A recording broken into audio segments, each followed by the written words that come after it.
ধরেন আপনি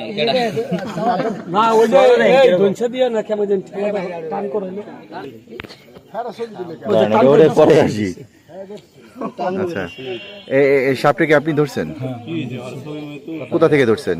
ধরছি আমি পাঁচ সালাম ওই যে ধানের ভিতরে বাউসা ধান, আমন ধান ওখানে। হ্যাঁ, ধরতে গেছি মতো আমার সবল মারছে। আরেকটা পরশল সেটা হইলো আপনার দোরা সাপ। এটা সবল মারে, এটা সবল মারে। এটা তো ঠিক না, ওই ভাষা দিয়ে ফাঁকদা বেরিয়ে গেছে। এটা জাস্ট আর যাইতে পারে নাই, ওই মধ্যে ভেসাই গেছে গাছ। আমার ভয় পাইছি।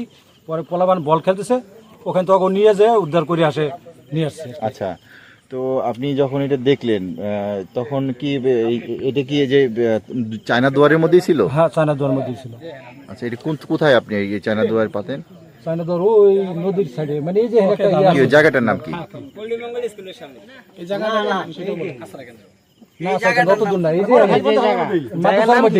আচ্ছা, মাদারীপুর জেলার শিবচর উপজেলার, এটা হচ্ছে মাদবচর ইউনিয়নের কত নম্বর ওয়ার্ডে এটা?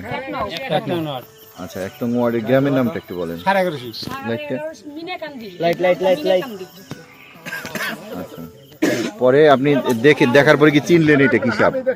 আমি চিনতে পারি নাই, ওই যে শুনছি মানুষের কাছে যে একটা সাপ বেরিয়েছে, আর এই কালারের সাপ আমি দেখিও নাই। আচ্ছা, তো পোলাবান নিয়ে গেলাম, ওরা আবার লেখাপড়া করে ওরা কলে যে কি একটা সাপ ইয়েছে, এই সাপটা এটা রাসেল ভাই। হ্যাঁ, তো ওকে নিয়ে উদ্ধার করে।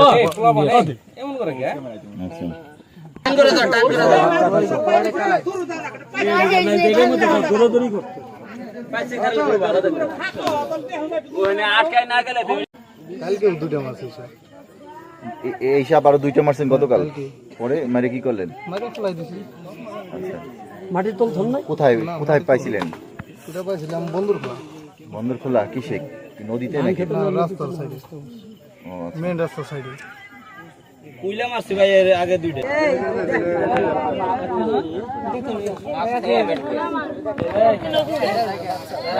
কপাল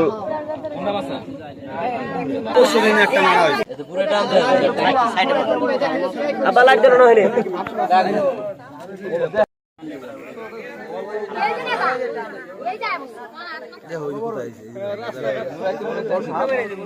এই দেখেন আটকে আছে।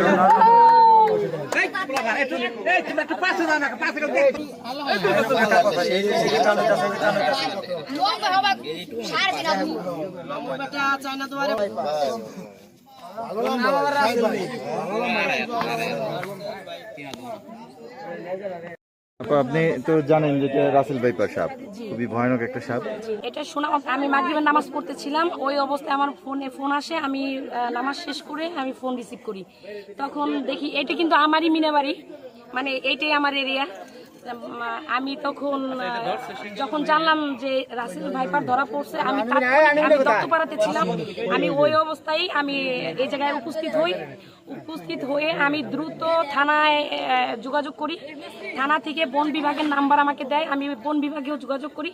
তো বন বিভাগ থেকে আমাকে বলছে যে, আমি আমার পরিচয় দিয়েছি যে আমি সাবেক মেম্বার। বন বিভাগ থেকে বলছে যে আপা, আপনারা এটাকে মাইরে ফেলেন, মাইরে মাটির নিচে পুঁতে দেন।